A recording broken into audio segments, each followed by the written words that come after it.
Yun, yung ilaw na yan.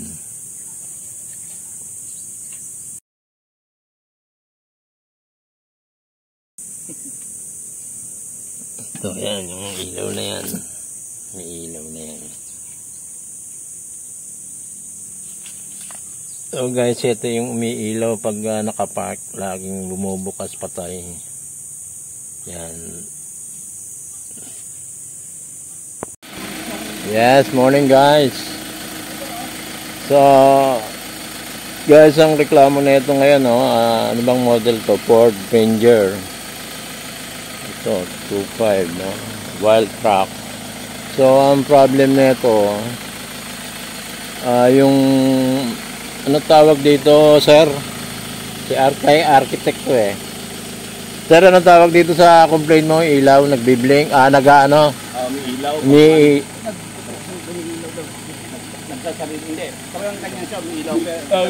Ayan, lagi siyang nag-iilaw kahit naka-park, napatay. So, and then at the same time, Walang plaster.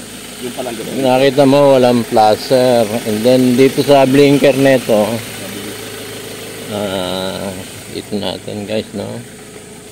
Ayan guys, so ang tingnan niyo yung blinker niya, matulin, hindi normal.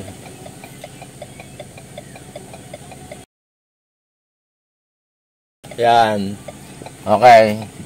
Oh, normal siya. So yan, normal sa left side. Right. Pag left side, matulin. So, ang findings natin dun sa ano, no? Naka-right siya. Sir, pa kaya naman pakita natin yung blinker dito. Sa left side. Yan. So, okay sa right side. Sa left side, pa kaya naman? Wala. Ayun. Sige, okay sir. Patayin mo na tapos kabit natin yung ilaw. Dito yung ilaw. Kaya pala nagbibig ng dalawa.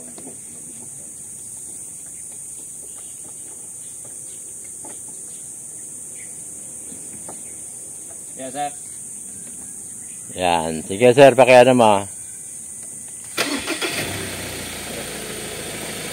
Signal light. Yan, signal light. So,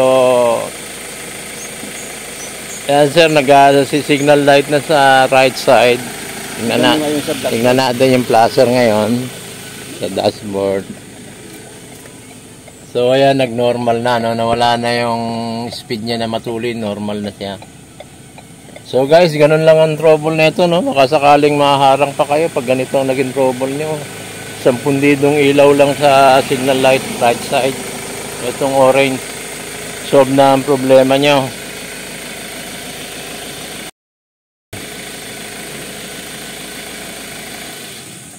O sir, ano masasabi niyo, architect? Hindi na tayo gumastos. Oo. Yung travel time namin from Manila. Oo nga eh, from travel time nila, mas malayo pa pag galing pa na Manila.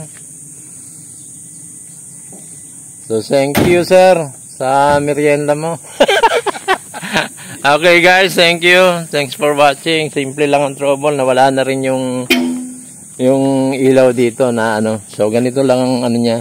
Yun lang ang trouble niya. Baka kalikutin nyo pa kung saan eh. So, thanks for viewing and please subscribe. Bye.